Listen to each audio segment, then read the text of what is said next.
Bonjour, nous nous retrouvons aujourd'hui pour étudier un autre condensateur à la forme simple, c'est-à-dire le condensateur cylindrique. Comme son nom l'indique, il est composé de deux armatures cylindriques concentriques séparées par un diélectrique. Alors, si je fais une coupe à un endroit dans mon condensateur cylindrique, je vais obtenir le graphique suivant.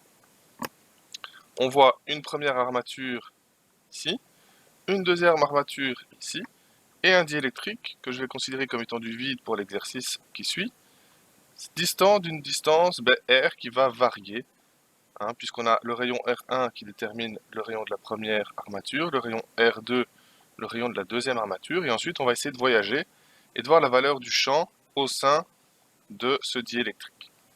Alors, on sait par la formule de Gauss qu'on a vue au premier quadrimestre que Q, la charge, est égale au flux. Donc le flux, c'est la densité de champ électrique qui va passer par une surface, donc le flux du champ E, multiplié par epsilon 0, le milieu qu'il y a ici entre les deux armatures, donc c'est-à-dire là où le champ E s'établit. Le flux électrique, il est donné par la formule l'intégrale double sur une surface fermée de E fois ds, donc c'est-à-dire le champ multiplié par la surface, hein, donc c'est bien ce que j'expliquais avec une certaine densité de flux, densité de champ électrique qui passe à travers une surface. Et donc, si je réinjecte dans la formule de Q, je vais donc avoir que Q est égal à epsilon 0 fois la double intégrale de E fois ds, comme ceci. Et la surface, ben laquelle, si je me place à une distance R du centre de mon condensateur ici, eh bien, je vais avoir la surface que le champ E va traverser, c'est-à-dire toute la surface ici de mon condensateur cylindrique. La surface d'un condensateur cylindrique, ben, c'est égal à la circonférence ici du cylindre multiplié par la longueur. D'accord?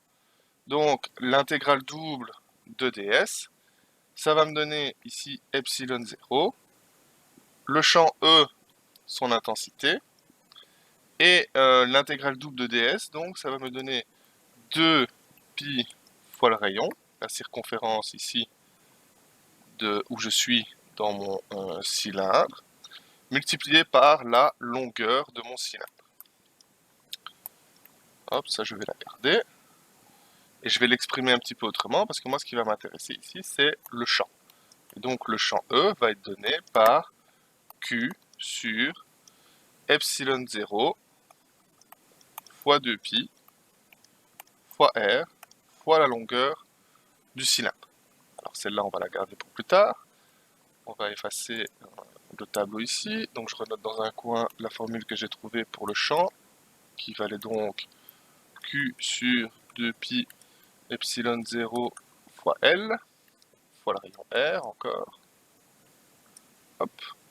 Et je vais m'intéresser à la différence de tension qu'il existe aux bornes entre les armatures, puisque ben, finalement on peut représenter ça comme des plans qui se sont recourbés l'un sur l'autre. Et donc si je veux déterminer la valeur de la tension qui règne entre la borne numéro 1 et la borne numéro 2, je vais écrire que U12 c'est égal à moins l'intégrale de E multiplié par le vecteur directionnel dr, et ce R, ok, va varier d'une position qui va aller de là jusque là. Donc c'est-à-dire il va aller d'une position R1 jusqu'à une position R2 et il va augmenter tout du long. Donc je vais borner l'intégrale entre R1 et R2. Alors je vais m'intéresser maintenant au produit E fois dr. On voit que R varie comme ceci, on voit la flèche de R qui va dans un sens, et on voit que le champ électrique varie dans l'autre sens. Donc ça veut dire que, bon, premièrement, ils sont collinéaires, donc E fois dr va donner produit des normes E fois dr, multiplié par l'angle, mais comme ici ils sont, je disais, collinéaires, on va avoir cosinus de 180 degrés, et cosinus de 180 degrés, ça donne moins 1. Et donc le moins ici va disparaître, et je vais avoir ici intégrale de E fois dr entre R1 et R2. Alors on va maintenant pouvoir réinjecter la valeur de E qu'on avait trouvée dans notre belle intégrale ici.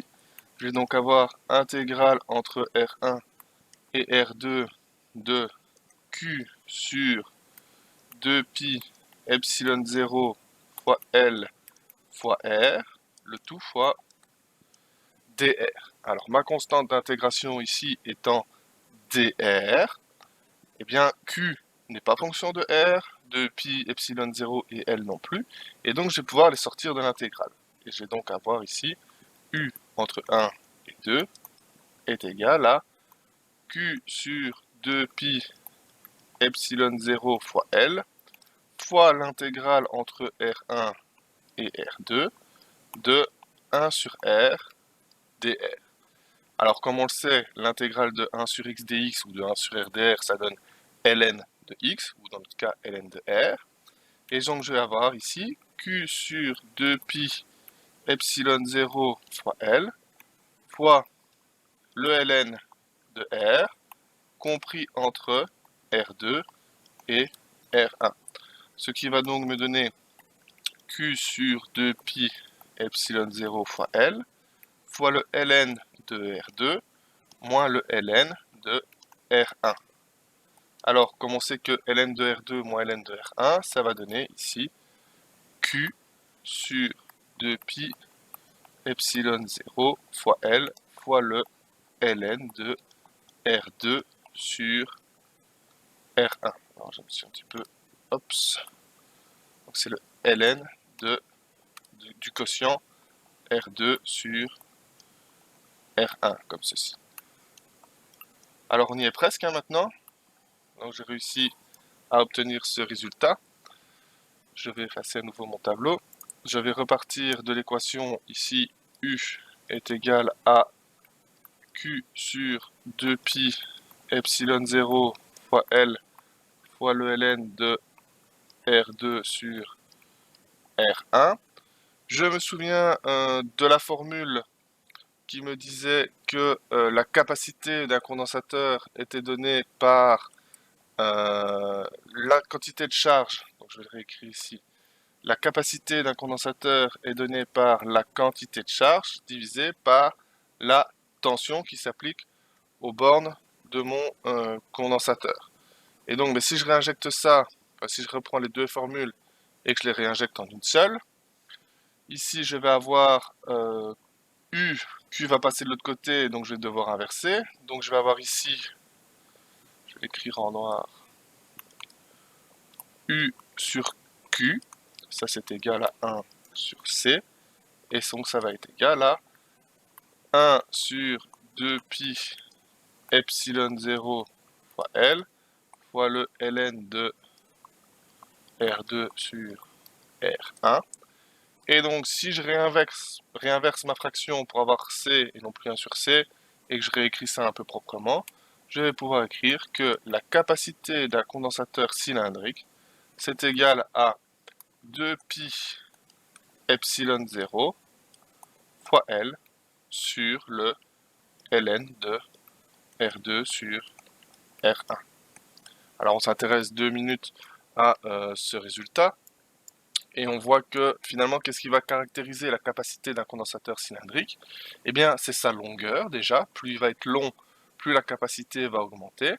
C'est la nature du diélectrique, hein, puisqu'ici je travaille avec le vide, mais évidemment je vous renvoie à la vidéo d'avant où on explique que si on multiplie ça par le epsilon relatif de l'élément considéré, donc ici on a C0, hein, la capacité avec le vide, mais on peut multiplier ça par le facteur epsilon R et ainsi trouver la capacité réelle de mon condensateur.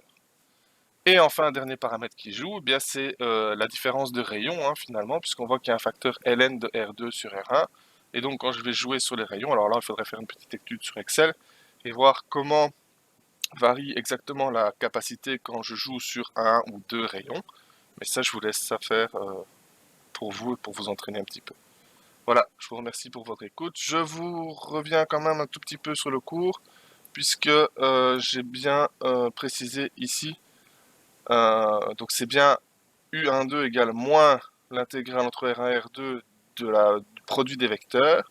Mais comme E et DR sont collinéaires mais opposés, ici il n'y a pas de signe moins. Ok, donc il faut l'enlever dans le cours. Donc ici il n'y a pas de signe moins. Et ici ça revient à la bonne formule. Voilà, je vous remercie pour votre attention et à bientôt.